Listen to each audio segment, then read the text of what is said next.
हमीरपुर जिला कांग्रेस प्रवक्ता एवं बार काउंसिल के सदस्य एडवोकेट रोहित शर्मा ने पीडब्ल्यूडी रेस्ट हाउस में पत्रकार वार्ता को संबोधित किया। इस दौरान उन्होंने केंद्र सरकार के 10 साल के कार्यकाल को निराशाजनक बताया। उन्होंने कहा कि इस कार्यकाल में कोई भी उपलब्धि केंद्र सरकार की नहीं है। वहीं उन्होंने हिमाचल भाजपा पर भी निशाना साधा है। उन्होंने कहा कि लोकसभा चुनाव से ध्यान हटाने के लिए भाजपा नित नए हथकंडे अपना रही है।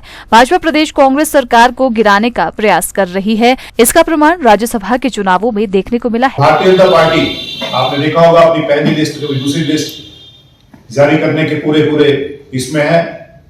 उस जो बेसिक लोकसभा के चुनावों के जो मुद्दे हैं, जहां पर नरेंद्र मोदी जी ने जो प्रॉमिस, जो वायदे हिमाचल प्रदेश और पूरे देश की जनता के साथ किए थे, जिसको कहते थे कि हमारा दूसरा घर है, उन वायदों से जब वो पूरा नहीं कर पाए तो अब वो सरकार को गिराने का प्रयास कर रहे हैं। हिमाचल प्रदेश में सबसे भयानक आपदा, पूरे जब से हिमाचल प्रदेश बना है ऐसी भयानक आपदा नहीं आई, और एक फूटी कौड़ी भी सेंटर से हमें राहत नहीं मिली। जो पैसा आया वो एनडीआरएफ में आया, जैसे बाकी प्रदेशों को आता है वैसे एनडीआरएफ की एड आई, लेकिन कोई पैकेज हिमाचल प्रदेश की जनता के लिए दिया। मंडी की सिर्फ बड़ी की तारीफ की, अनु के जो पंडित जी के बेसन की तारीफ की, लेकिन किसी को भी ₹1 नहीं दिया। जो यहां से सांसद चुन के गए हैं उनकी तरफ से कोई कोशिश, को लोगों को बसाने का प्रयास नहीं हुआ। मैं धन्यवादी हूं माननीय मुख्यमंत्री जी का, जिन्होंने 4500 करोड़ रुपए का पैकेज, आर्थिक पैकेज हिमाचल प्रदेश की जनता को समर्पित किया। और जब लाभार्थियों को मुख्यमंत्री जी लाभान्वित कर रहे हैं, अभी पीछे किन्नौर में गए थे, वहां 1500 रुपए वाली जो पहली महिला लाभार्थियों को जब लाभार्थियों को वो बेनिफिट दिया, आपने देखा होगा उसके ही 2 दिन बाद ये घटनाक्रम हुआ, और उसके बाद ही सारा का सारा षड्यंत्र चलने लगा। हिमाचल प्रदेश सरकार बनी तो हमारे यहाँ बिलासपुर में जितने ट्रक ऑपरेटर्स थे उनकी रोजी रोटी के ऊपर आंच आ गई। जो अडानी ने कंपनियां खरीदी हैं, जो सीमेंट की कंपनी खरीदी हैं, उन कंपनियों से गाड़ियों को हटाने के लिए कहा गया। जैसे ही हिमाचल प्रदेश सत्ता परिवर्तन हुआ, उद्योगपतियों के सारे नरेंद्र मोदी जी पूरे देश में चल रहे हैं, और जो प्रो रिच, जो भारतीय जनता पार्टी की पॉलिसी है, और जो फार्मर्स के अगेंस्ट है, किसानों के अगेंस्ट है, आम जनमानस के अगेंस्ट है, उसके चलते भी इस सरकार को डिस्टेबलाइज करने का प्रयास जब से सरकार बनी तब से हो रहा है। कि भारतीय जनता पार्टी की लोकसभा के चुनाव हिमाचल प्रदेश में होने वाले हैं, पूरे देश में होने वाले हैं, उनसे ध्यान भटकाने के लिए जो आए दिन नया से नया शिगुफा छोड़ रही है, और कभी सीआरपीएफ के सहारे, कभी केंद्र की जांच एजेंसियों के सहारे, कभी अपने धनबल के सहारे आए दिन सरकार को गिराने का प्रयास कर रही है।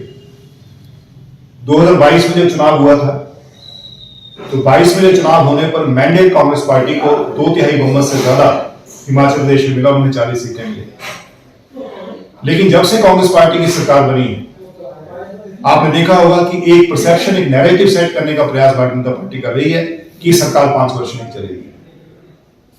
उसी के चलते पीछे उन्होंने धनबल के सहारे, केंद्र के एजेंसियों के सहारे, और साथ में हमारे कुछ लोगों को लालच दे करके हमारी सरकार को गिराने का प्रयास किया है।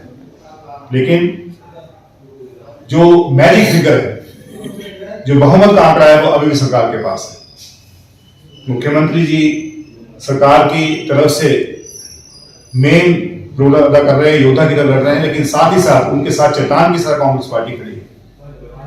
कोई पार्टी में आता है, कोई जाता है, ये ठीक है, कोई जाना चाहता है, चला जाता है। कार्यकर्ताओं में एक उत्साह की कमी होती है, कार्यकर्ताओं को झटका लगता है। जो कांग्रेस पार्टी से साथ जो जुड़े हैं उनके लिए एक बहुत बड़ी, एक थोड़े दिनों के लिए एक बहुत बड़ा होता है। लेकिन सरकारें, संगठन और पार्टियां लोगों से चलती हैं, लोग आते हैं जाते हैं, लेकिन जो पार्टी के साथ चलते हैं, अंततः जीत पार्टी की होती है, लोगों की जीत होती है। सरकारें चलती हैं तो संवाद की कमी रह जाती है, क्योंकि बहुत सारा जो आर्थिक बदहाली से प्रदेश गुजरा है, माननीय मुख्यमंत्री के पास बहुत सारे चैलेंजेस हैं। कैसे आर्थिक आपदा से, कैसे आर्थिक इस जो कुप्रबंधन पहले प्रदेश में हुआ है उससे निपटना है, और कई चैलेंजेस। कोई संवादहीनता हुई होगी, लेकिन उसका अर्थ ये नहीं है कि हिमाचल प्रदेश की चुनी सरकार को डिस्टेबलाइज किया जाए, उसको गिराया जाए। तो लोकसभा चुनावों को ध्यान भटकाने के लिए जो भारतीय जनता पार्टी का, उनको मालूम है कि मोदी जी की 10 वर्षों का जो कार्यकाल है बहुत बड़ा विफल कार्यकाल रहा है, आज उससे ध्यान भटकाने के लिए आज वो ये हिमाचल प्रदेश में चुनी सरकार को गिराना चाहते हैं। आपने देखा होगा कि पिछले कुछ दिनों में भगवान श्री राम जी का जब मंदिर का उद्घाटन हुआ तो किस तरह से उस मुद्दे को भी कैश करने के लिए भारतीय जनता पार्टी ने प्रयास किए। किस तरह से वो अगर 10 वर्षों में काम हुआ है और हम विकसित भारत की ओर बढ़ रहे हैं तो ये इस तरह के हथकंडे क्यों? क्या विकसित भारत चुनी हुई सरकारों को गिराकर बनेगा? क्या विकसित भारत की ये सीमा ये स्वरूप होगा कि चुनी हुई सरकारों को गिराया जाए? तो अमित शाह जी, मोदी जी, हिमाचल प्रदेश की जनता आपको देख रही है और अगर आप इस दुस्साहस को करने में कामयाब हुए तब भी आपको सफलता हिमाचल प्रदेश में चुनावों में नहीं मिलेगी।